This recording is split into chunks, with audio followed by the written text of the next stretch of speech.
Bismillahirrahmanirrahim. Assalamualaikum warahmatullahi wabarakatuh. Syukur alhamdulillah kita bisa berjumpa lagi di channel ini. Shalawat dan salam selalu dan tetap tercurahkan kepada junjungan kita Nabi besar Muhammad sallallahu alaihi wasallam. Allahumma sholli ala sayyidina Muhammad wa ala ali sayyidina Muhammad. Harapan dan doa saya semoga saudaraku semuanya selalu diberikan kesehatan, dilapangkan rezekinya, diampuni dosa-dosanya dan dipanjangkan umurnya. Amin ya robbal alamin.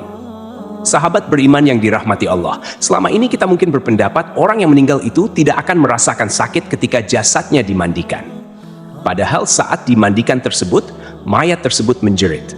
Diceritakan oleh Aisyah, ketika itu ia tengah menunggu suaminya, Rasulullah Shallallahu Alaihi Wasallam, kembali ke rumahnya. Ia mengucapkan salam dan kemudian berdiri untuk menyambut sang Nabi kecintaan Allah tersebut. Duduklah di tempatnya. Tidak usah berdiri wahai Ummul Mukminin. Begitu ucap Rasulullah Shallallahu Alaihi Wasallam. Rasulullah Shallallahu Alaihi Wasallam kemudian turut duduk bersama Aisyah dan kemudian meletakkan kepalanya di pangkuan istrinya tersebut. Aisyah lantas mencari uban pada jenggot Rasulullah dan menemukan 19 helai rambut yang sudah memutih. Aisyah kemudian berpikir dalam hatinya, sesungguhnya baginda akan meninggalkan dunia ini sebelum aku, sehingga aku akan menjadi umat yang ditinggalkan oleh nabinya. Maka ia pun menangis, sehingga mengalir air matanya jatuh menitis pada wajah baginda. Rasulullah sadar terkena tetesan air mata istrinya. Rasulullah pun kemudian terbangun dari tidurnya. Wahai Ummul Mukminin, apa yang membuatmu menangis? Tutur Rasulullah. Aisyah kemudian menceritakan apa yang ia rasakan setelah melihat uban Rasulullah Shallallahu Alaihi Wasallam. Tahukah kamu kondisi apakah yang paling menyusahkan bagi si mayit? Kata Rasulullah Shallallahu Alaihi Wasallam. Tidak ada kondisi yang paling menyusahkan atas diri mayit selain saat keluar dari rumahnya.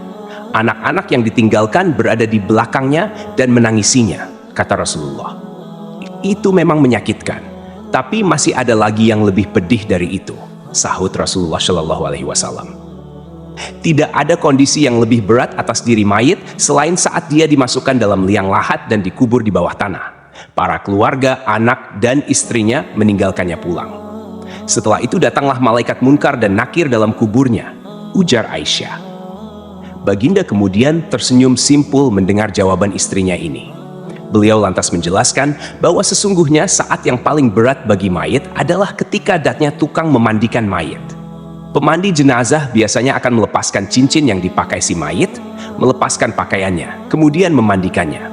Saat itu, roh akan menjerit keras dan suaranya dapat didengar oleh seluruh makhluk kecuali jin dan manusia. Apa yang diserukan oleh roh itu, ya Rasulullah? Tanya Aisyah.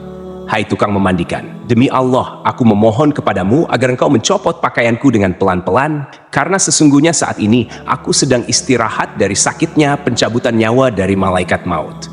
Begitu ungkap Rasulullah Shallallahu Alaihi Wasallam. Aisyah kemudian semakin penasaran. Lalu apa yang diserukan lagi oleh roh? Tukang memandikan, demi Allah, jangan engkau tuangkan air panas. Jangan engkau pun akan air panas dan jangan pula air dingin. Sesungguhnya jasadku telah terbakar karena dicabutnya nyawaku, jawab Rasulullah. Lalu ketika dimandikan, apa yang diserukan oleh roh itu? Tanya Aisyah lagi.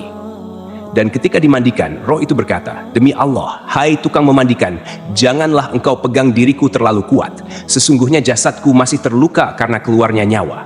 Tutur Rasulullah Shallallahu Alaihi Wasallam. Sahabat beriman yang dirahmati Allah, itulah sakit yang dirasakan oleh mayit. Tentu kita sudah tahu bahwa saat pencabutan nyawa itu rasanya begitu menyakitkan, dan bahkan Rasulullah Shallallahu Alaihi Wasallam pun merasakan hal yang sama, dan bekasnya masih terasa hingga saat dimandikan.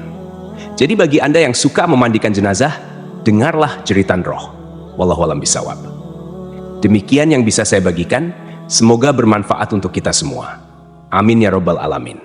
Assalamualaikum warahmatullahi wabarakatuh.